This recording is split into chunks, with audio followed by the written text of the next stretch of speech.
ठाकुर ने लड़ाई को शुरू किया था।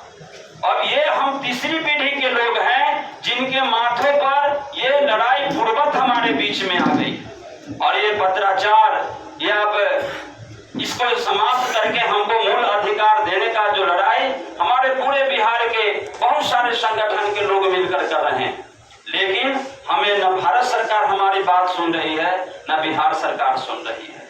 अगर हमारा ऐसा कोई जात नहीं है जिसको कि जाति बदल करके उसके अधिकार को छीना गया है। ये 6743 जातियों में केवल लोहार एक ऐसी जाति है जिसको जाति का नाम बदल करके उसके अधिकार को छीन करके और उसे भीख मांगने के लिए उसके बच्चों को रोड पर भटकने के लिए छोड़ दिया है।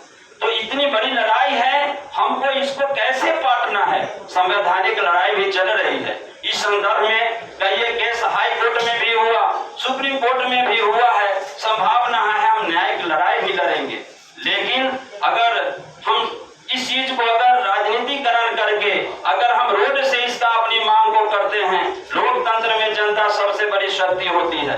अगर सरकार ऐसे हमें नजरअंदाज कर रही है और जिस दिन हम पटना के गांधी मैदान में अगर 25 लाख की आबादी में अगर हम भीड़ जुटा देते हैं तो निश्चित रूप से बिहार सरकार भी मानेगी और भारत सरकार भी हमारी मानेगी।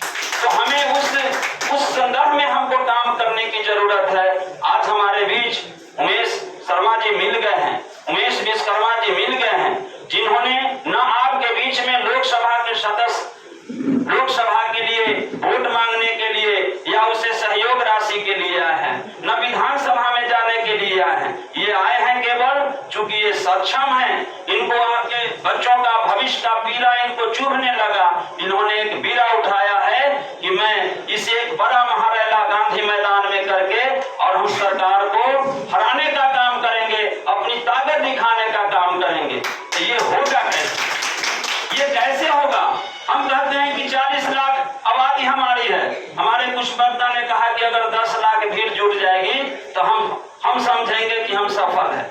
नहीं साथियों, यह अगर आंदोलन को अगर हम तेज करना चाहते हैं, अपनी हम जनाधार दिखाना चाहते हैं, तो निश्चित रूप से आज तक गांधी मैदान में जितना बड़ा गरीब रैला नहीं हुआ उससे बड़ा रैला लोहार कर सकता है, लेकिन उसको करने का एक तरीका बदलना होगा हमको। क्या तरीका है। हमारे कोई भी परिवार अगर पूरे बिहार में है, किसी के घर में 5, 7, 10, 15 सदस्य से कम नहीं है। हम लोग एक डिजाइन करेंगे, नवंबर के अंतिम या दिसंबर के प्रथम सप्ताह के आसपास हम लोग बैठ करके निर्णय लेंगे। एक नया डिजाइन हम लोग तैयार करेंगे। 100 भांति निहाय हम लोग गांधी मैदान में लगाएंगे और 100 भांति निहाय पर हमारे बंधु रहेंगे, काम कर रहे होंगे गरम, और उनके घर की बच्ची और बच्चों से धन चलवाया जाएगा।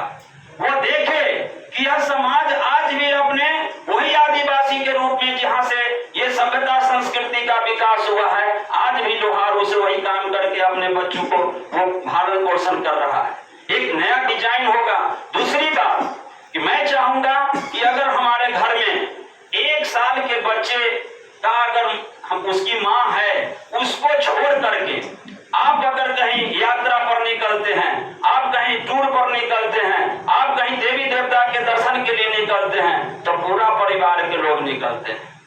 आप इसको अपने बच्चों को भविष्य को अधिकार को दिलाने के लिए एक घर में अगर 10 सदस्य है, आप एक गाड़ी कीजिए और अपनी खर्चा से 10 आदमी गांधी मैदान का यात्रा कीजिए।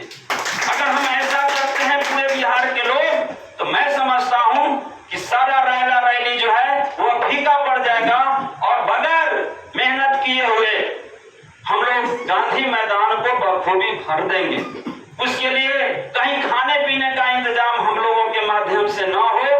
मैं यही कहना चाहूंगा कि जैसे आप सतुआ बांध करके गंगा स्नान जाते हैं, आप बिस्कुट हो, खाद्य पदार्थ हो, सूखा ड्राई फ्रूट हो, आप ले करके चले, क्योंकि यह आपकी अंतिम लड़ाई है। अगर यह तीसरी पीढ़ी की लड़ाई इस अधिकार को लेने के लिए लड़ करके नहीं लिया, तो आने वाले बच्चों से मैं नहीं समझता हूं कि अब यह लड़ाई वो जीत पाएगा।